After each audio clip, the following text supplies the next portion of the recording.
Hi again folks, here we are again. This is a Wrenn Railways Class 8F locomotive. It was sent to me by a chap called Joe, and it's needing a good overhaul. It doesn't really run. If you turn on the power, that's full power. Doesn't like going in reverse. So yeah, it's not too well. So we'll give it a good service. I absolutely love the old Wrenn locomotives and Dublo stuff, so I'm looking forward to this one. It's going to need a shove into the shed. We'll get to the bench. So these old Wrenn locomotives are wonderful old machines, they really are. Wrenn took over the tooling from Hornby Dublo, so basically this should be very, very similar to my Hornby Dublo Cardiff Castle. Condition of this appears to be very, very good. A little bit of paint scraping on the front of the tender there, and round about the screws on the back of the locomotive, but that's kind of what you'd expect to see. Wheels are all in excellent condition. The front bogie needs a clean, the tender wheels need a clean, the drive wheels appear to be perfectly clean. All the connecting rods and the valve gear all looks in excellent condition. So hopefully this should be fairly straightforward. I really shouldn't say that because it just jinxes it as soon as I say that. Right, okay, we'll get into this and have a wee look. The joy of these old things is great big screws, none of your tiny little fiddly screws. Let's just take the tender off here. And of course you have the motor sticking out the cab, which doesn't bother me in the slightest. When I was a little boy playing with my Cardiff Castle, I loved that. It used to fascinate me that how did this make the wheels go round? Right, we shall get the front bogie off. Again, a great big screw. So the way this was running, very, very slowly going forwards and not running backwards at all, just making a funny noise. I strongly suspect the bearing is possibly just set too tight. You can adjust this bearing here, and that if it's too tight, the armature is not spinning freely. If it's too loose, it'll get quite noisy, make a loud sort of grinding noise. The other thing, it could be possibly the little ball bearings in the bearings are missing. Joe has given me some spares, so we'll check that. A worst case scenario is there's something restricting the wheels, which I really hope that's not the case. So to get this body off, you can see we've got a nice big screw in the chimney there, can't really miss it, and there's two screws at the back. So we'll get this one out the chimney first. You do have to be very careful with these things because the paintwork on these things chips very, very easily. It'll be enamel paint that's on it, but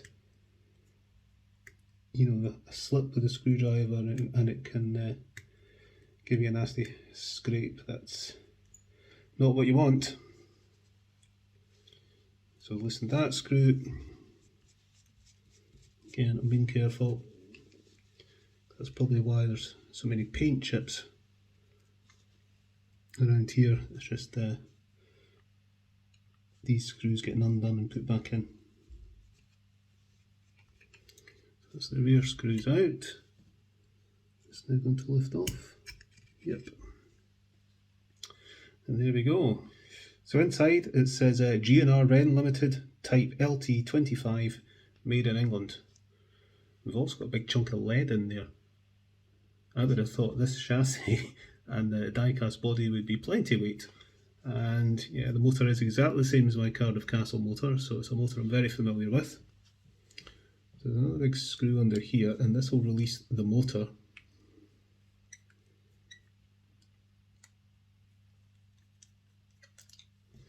Like that. Yeah, that feels quite stiff to me. Oh dear. So you can see, these wheels should be turning just on the track like that, really. So they're a bit seized up. So we'll test the motor. Does the motor go? Yes. But I need to think what I'm going to do about these wheels now. We'll need to remove this pickup plate underneath to expose the axles. Ideally, all the wheels should be pulled out and the axles taken out, and a proper clean job done in it. But to remove the wheels on a locomotive of this age,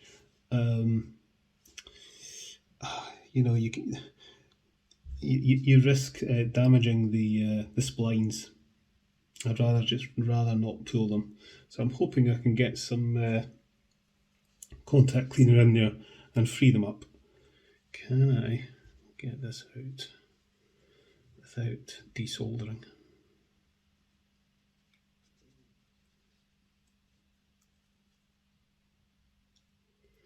Bottom one.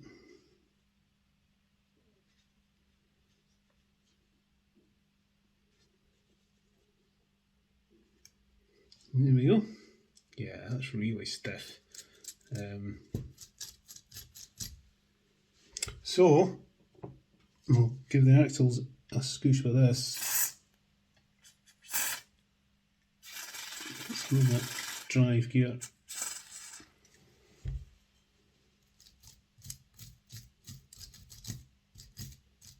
That's better already.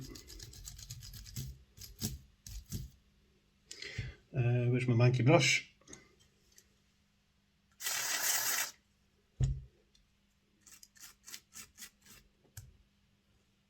See? That's how it should be. There should be no resistance and the wheels should move. And then we'll have a look inside this motor. So we've got 4 screws that hold the motor in place, and these spring clips hold the brushes in place. So remove the brushes one at a time. Just remove the clip and the brush should come out.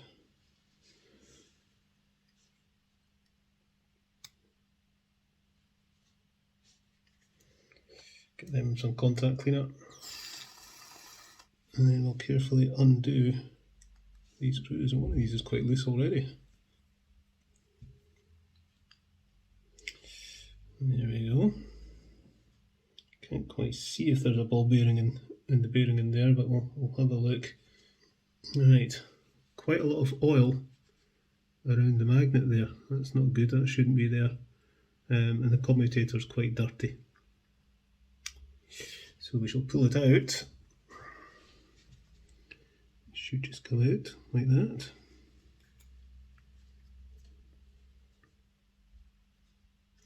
Aha! Aha! There's one of the ball bearings stuck to the magnet there. So there's one of them. There doesn't appear to be a ball bearing in there, as far as I can see. Give these a good scoosh. Okay, let that all evaporate.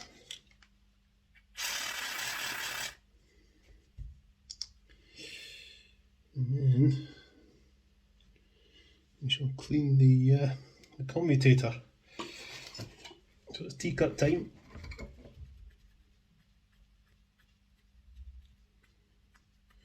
We'll scrape out the slots.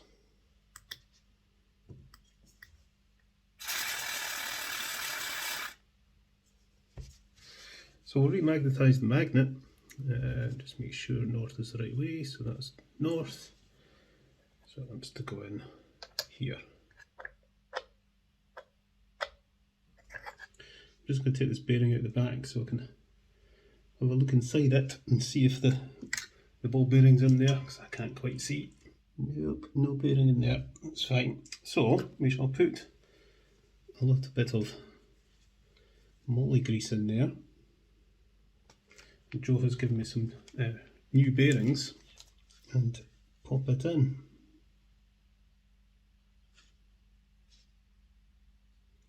Don't put these things in without grease, they'll just fall out again. Alright, we'll pop that back in. So the bearing at the back is adjustable. You can, screw it in or screw it back and then lock it with this nut. So once we get it back together, we'll make sure that's set right. Right, we'll get the bearing in the ball bearing in this little bearing. So same procedure. More awkward because I can't get this bearing out. Like so.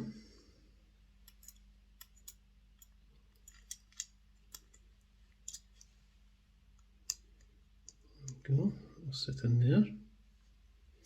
And then the tricky bit is to get this back in. So actually the easiest thing to do is to take the bearing out and then fit this on there and then try and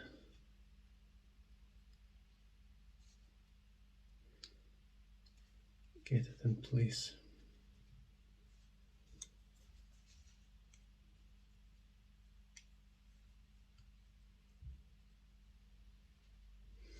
Right, we'll screw this back together.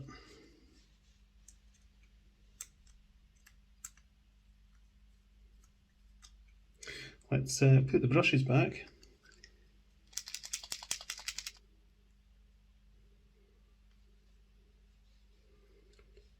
One in there. And just lift that spring.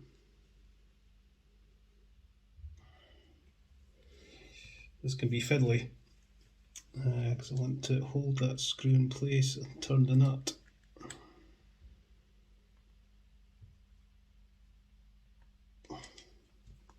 I mean, we won't know to actually run the locomotive if this is set right, but okay, we'll leave it at that. We'll get it all put back together and we can always adjust that if need be. Get a little bit of grease on this worm gear and some gear oil.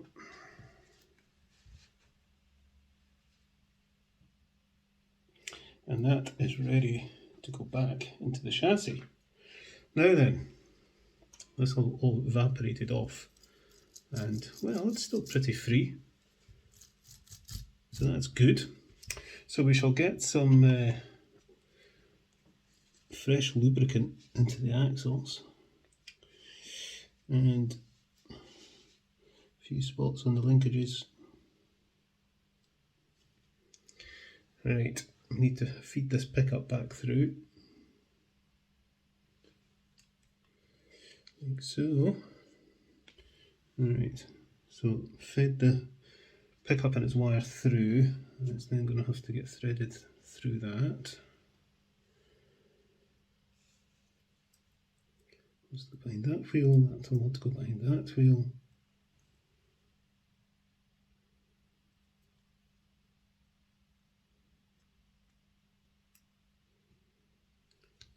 Slide it on like that.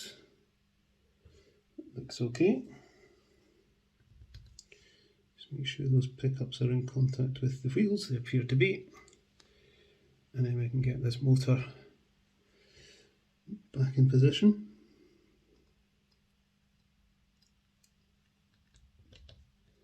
Like so.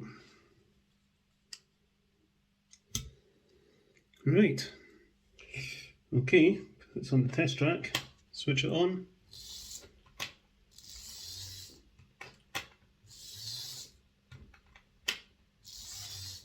That looks good to me. We'll go and test it in the layout. Okay, so this seemed to run okay in the test track, but then when I put it on my layout, it was running really lumpy, you know, in a sort of jerky motion, and then it stopped. And when I switched it to reverse, it just made a buzzing sound. I'm like, oh, that's not very good. So I've rigged it up here. I'll apply the power. I see something I don't like. Let's take this bearing out. So turning the motor there, you can see this insert in the bearing spinning, and it shouldn't, and it also seems to be coming out. But I'm wondering something. I think the ball bearing has got underneath it, has got behind this collar and is forcing it out. So I'm going to see if I could just pull this out. Ah, there's two of them. So I think that's the original one. I think that's been the problem all along. There's 2 ball bearings in here. I only put one in because I couldn't see one. I couldn't see it because it had got behind that insert. Well. Give that a clean out and put this insert back in. Here we go. See, that's how it should be. It should fit flush. I wonder if I give that a wee bit of a squeeze.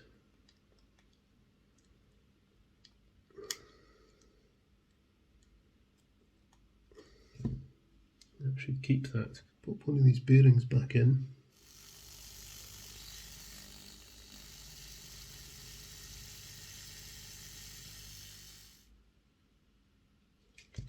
Okay, I've done an awful lot of fiddling with that rear bearing, but I think this should do it.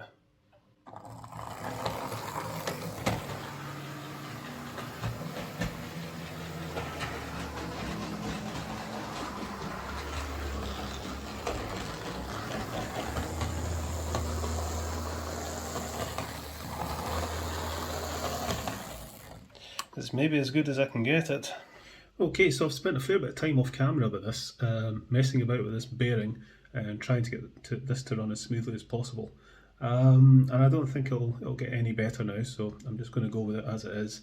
It does occasionally need a wee nudge, you know, if you're running it forwards and then put it into reverse. Most of the times it'll do it, but occasionally it doesn't and it needs a wee nudge. I think a good running will maybe sort that, but it might just be, you know, it's an old model.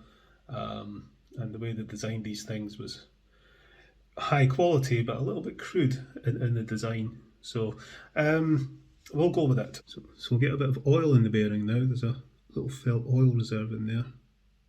And then we'll give the wheels a clean. Although to be honest, they're really not bad at all. But we'll give them a little bit of a polish with contact cleaner, I think.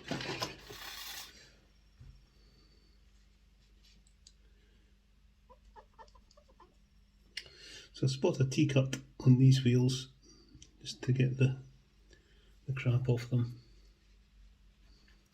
Right, these are all clean. So just before we put this back together, I think we'll touch up the paintwork on the tender there and some of the scratching around there.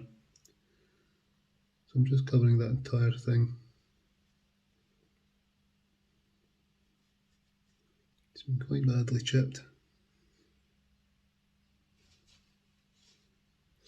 Okay, so all the paint chips are away, so we can get this back together now. So we'll pop this on. Let's screw down the chimney's got to line up with its hole.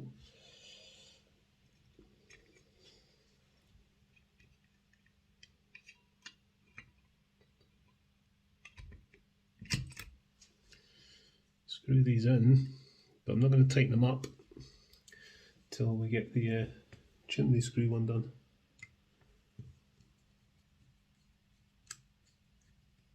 Go, don't over tighten.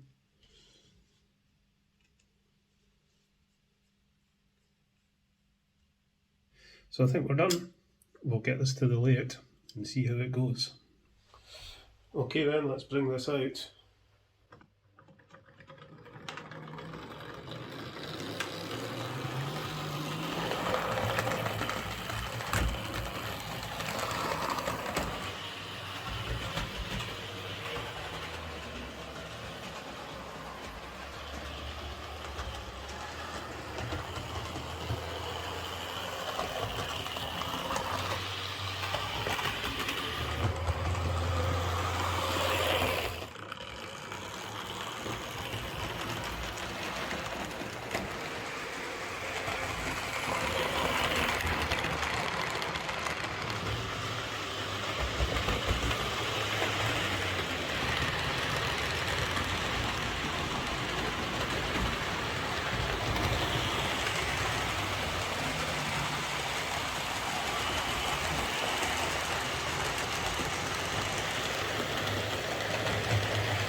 So there we are, that's Joe's Wrenn Railways Class 8F locomotive running again. Wonderful old machines, these things, but they can be very temperamental. I would like to see this running a little bit better and a little bit quieter, but I've been fiddling and fiddling around with it, and this seems to be as good as I can get it. Another thing I did that I didn't show in the video there is I adjusted the brush springs a little bit just to put a bit more tension on the brushes, because I think that was causing a little bit of an issue. I noticed that the running was a little bit lumpy, and I just put a bit more tension on the brushes and that seemed to fix that. So yeah, it's running okay. As I say, I would like it a little bit quieter and a little bit smoother, but there's only so much you can do with some of these old locomotives. Spare parts are few and far between. I would really like to replace that rear bearing. And ideally I think the armature as well, but it can be very difficult to get hold of these things, and I can't see any available at the moment. But it's running, and it's running probably as well as my Cardiff Castle does. My Cardiff Castle is an old Hornby Dublo one, exactly the same motor. It gets very temperamental. Some days it decides to start running slow, and I can't fathom out why. The magnet's fine, everything seems fine, it just seems to have a mind of its own at times. Anyway, we'll get this packaged up and sent back to Joe. Catch us later, folks.